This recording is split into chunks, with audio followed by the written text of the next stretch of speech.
Perkenalkan, nama saya Nita Rahayu. Saya Ahmad Dasuki. Saya Fitriana. Saya Bima Risa Putra. Saya Febrin Rohani. Saya Faras Ranggadi Pratama. Saya Amalia Putri Andarista. Saya Muhammad Jaididan. Saya Ibnu Qasim.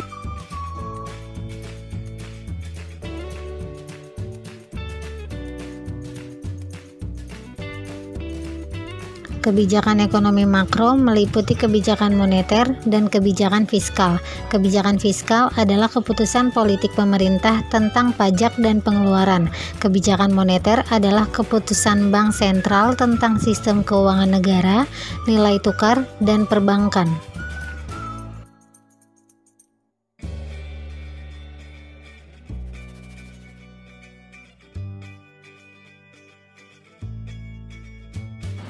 Selanjutnya yaitu uang. Uang adalah alat tukar yang dikeluarkan oleh lembaga yang memiliki otoritas, contohnya Bank Indonesia. Aset yang liquid memiliki satuan nilai tertentu sebagai alat pembayaran yang sah di suatu negara. Uang adalah stok aset yang dapat digunakan untuk transaksi. Harga uang adalah suku bunga atau disebut interest. Fungsi uang yang pertama yaitu alat tukar, dapat digunakan sebagai alat yang ditukarkan dengan barang atau jasa. Yang kedua, penyimpanan kekayaan. Kekayaan dalam bentuk barang atau jasa dapat disimpan dengan uang. Yang ketiga, yaitu pengukuran nilai. Digunakan untuk mengukur nilai barang yang ditransaksikan. Dan yang terakhir, alat pembayaran yang sah. Untuk pembayaran transaksi saat ini atau alat pembayaran yang mendatang.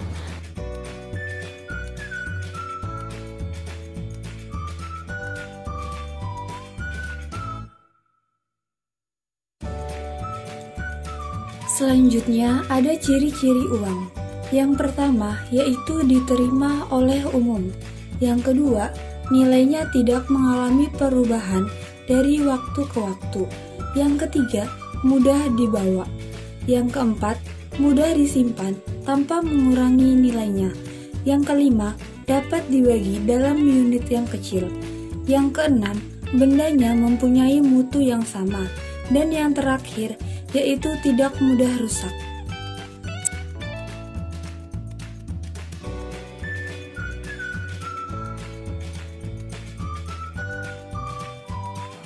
Selanjutnya ada jenis uang. Jenis uang dibagi menjadi dua, yaitu uang fiat dan uang komoditas. Yang pertama uang fiat, yaitu jenis uang yang tidak memiliki nilai intrinsik, penerapan nilainya oleh regulasi otoritas berwenang, seperti uang kertas. Yang kedua, uang komoditas, yaitu jenis uang yang memiliki nilai intrinsik, seperti perak dan emas. Perkembangan uang fiat sangat pesat menggantikan uang komoditas karena satu, uang fiat memudahkan dalam mobilisasi. Yang kedua, kemurnian uang komoditas menjadi pertimbangan transaksi. Inti dari penggunaan uang adalah kesepakatan sosial bahwa masyarakat menerima nilai uang fiat karena mereka berharap masyarakat yang lain menerimanya juga.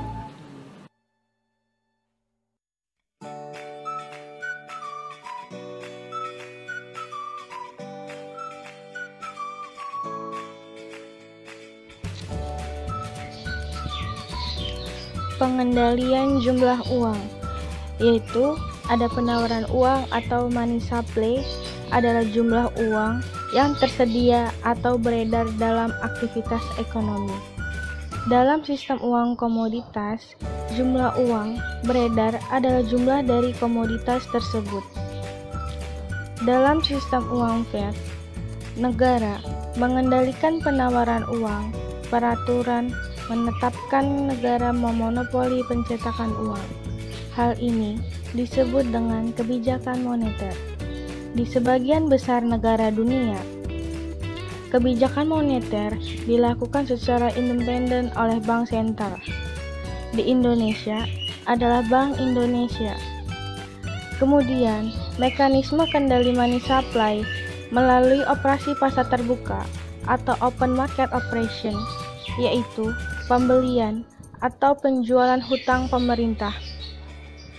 Untuk meningkatkan jumlah uang beredar, maka dilakukan pembelian kembali bond dari masyarakat. Dan untuk mengurangi jumlah uang beredar, maka dilakukan penjualan bond.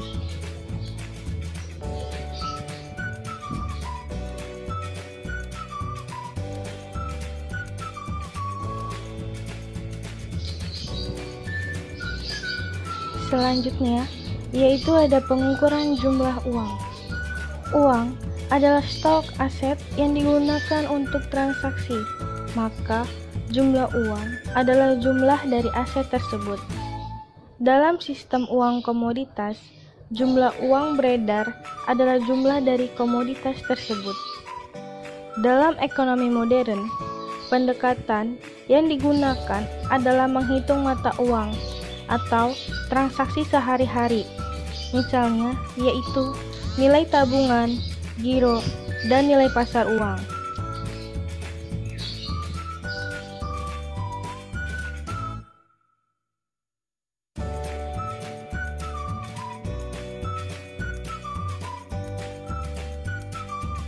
Selanjutnya, ada peran bank dalam sistem moneter. Dalam penjelasan yang lebih rinci, money supply tidak ditentukan semata oleh bank sentral, namun juga oleh perilaku rumah tangga dan bank. Ada rumusnya, yaitu M sama dengan C plus D. M sama dengan money, C sama dengan currency, dan D sama dengan demand. Sistem 100% simpanan bank atau 100% reserve banking, yaitu mata uang di masyarakat digunakan atau disimpan di bank, dan bank hanya melakukan penyimpanan atau reserve, tidak melakukan pinjaman atau loan, sehingga tidak mempengaruhi money supply. Lalu, sistem sebagian simpanan bank atau fractional reserve banking, yaitu bank mulai memberikan pinjaman atau loan pada rumah tangga atau perusahaan untuk investasi, dan bank mengenakan bunga atau interest. Dengan memberikan pinjaman, bank menciptakan uang dan mempengaruhi money supply.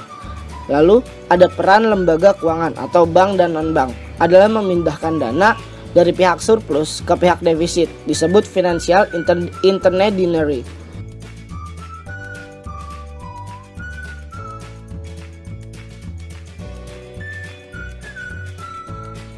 Jadi di sini ada instrumen kebijakan moneter. Instrumen yang digunakan bank sentral terbagi dalam dua kelompok, yaitu yang pertama mempengaruhi monetary base dan yang kedua mempengaruhi reserve deposit ratio atau money multiplier. Bank sentral melakukan operasi pasar terbuka untuk mempengaruhi monetary base. Penjualan bond pemerintah ke masyarakat akan mengurangi monetary base dan menurunkan money supply. Pembelian kembali bond pemerintah dari masyarakat akan meningkatkan monetary base dan meningkatkan money supply.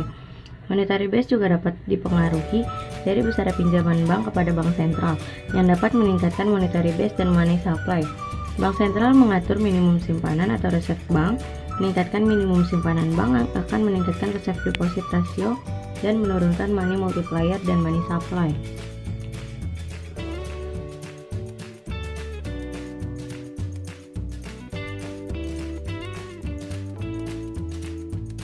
Selanjutnya ada tantangan dalam pengendalian moneter. Bank sentral memiliki kewenangan untuk mengendalikan dan mempengaruhi penawaran uang dalam ekonomi. Namun kewenangan tersebut tidak dapat sempurna dimiliki. Hak atau diskresi bank-bank dalam menjalankan bisnis menyebabkan perubahan penawaran uang pada area yang tidak dapat diantisipasi. Contoh, bank-bank dapat memilih untuk menambah simpanan yang akan meningkatkan reserve deposit ratio dan menyebabkan penurunannya penawaran uang atau money supply. Contoh lain, bank sentral tidak dapat mengendalikan kegiatan bank dalam menurunkan currency deposit ratio yang meningkatkan tabungan di bank atau meminjam dari bank sentral, sehingga memungkinkanlah bank menciptakan uang dalam ekonomi dan menyebabkan peningkatannya penawaran uang.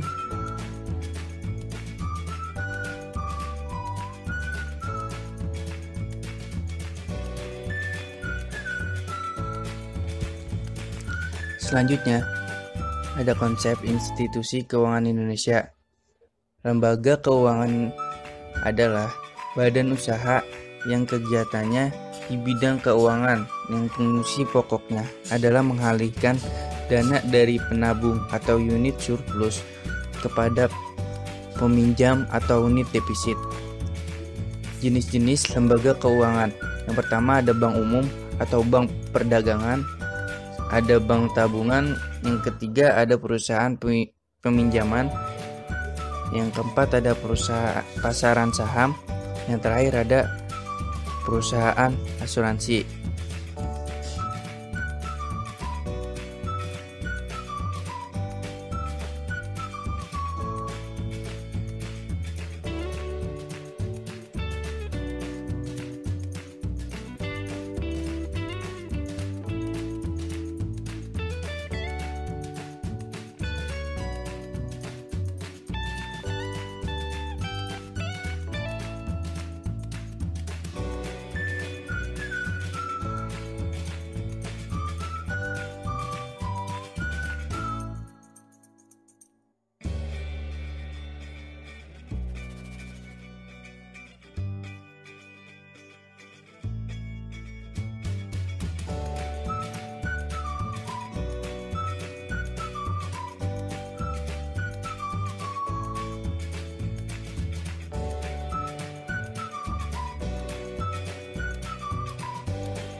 Peran lembaga keuangan Indonesia.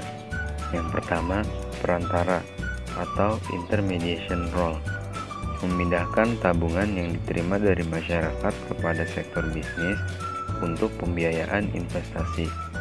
Yang kedua, pembayar atau payment role, melakukan pembayaran barang dan jasa yang dilakukan konsumen dengan menggunakan cek, bilet giro, kartu kredit, dan kartu debit. Yang ketiga, penjamin atau guarantor role, menjadi penjamin nasabah yang melakukan transaksi impor barang dan jasa seperti letter of credit. Yang keempat, wakil atau agency role, membantu nasabah dalam mengelola dan melindungi kekayaan atau sekuritas yang dimiliki. Yang kelima, kebijakan atau policy role, melayani dan mendukung kebijakan pemerintah dalam memengaruhi pertumbuhan ekonomi dan berbagai tujuan sosial ekonomi lain.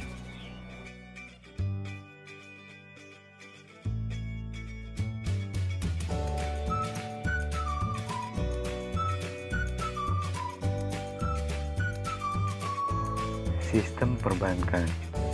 Sistem perbankan adalah suatu jaringan yang terintegrasi antara lembaga-lembaga perbankan yang terdiri dari Bank Indonesia, Bank Umum, dan Bank Perkreditan Rakyat. Bank dibagi menjadi 4. Yang pertama, Bank Sentral adalah bank yang bertugas mencapai dan memelihara kestabilan nilai rupiah. Untuk mencapai tujuan tersebut, Bank Sentral mempunyai tugas menetapkan dan melaksanakan kebijakan moneter, mengatur dan menjaga kelancaran sistem devisa, serta mengatur dan mengawasi bank. Yang kedua, Bank Umum merupakan bank yang bertugas melayani segenap lapisan masyarakat. Yang ketiga, Bank Perkreditan Rakyat atau BPR merupakan bank khusus melayani masyarakat kecil di kecamatan. Yang keempat, Bank Syariah merupakan bank yang melayani masyarakat dengan tidak menggunakan sistem perbankan pada umumnya, namun menggunakan sistem syariah, khususnya menurut syariah agama Islam.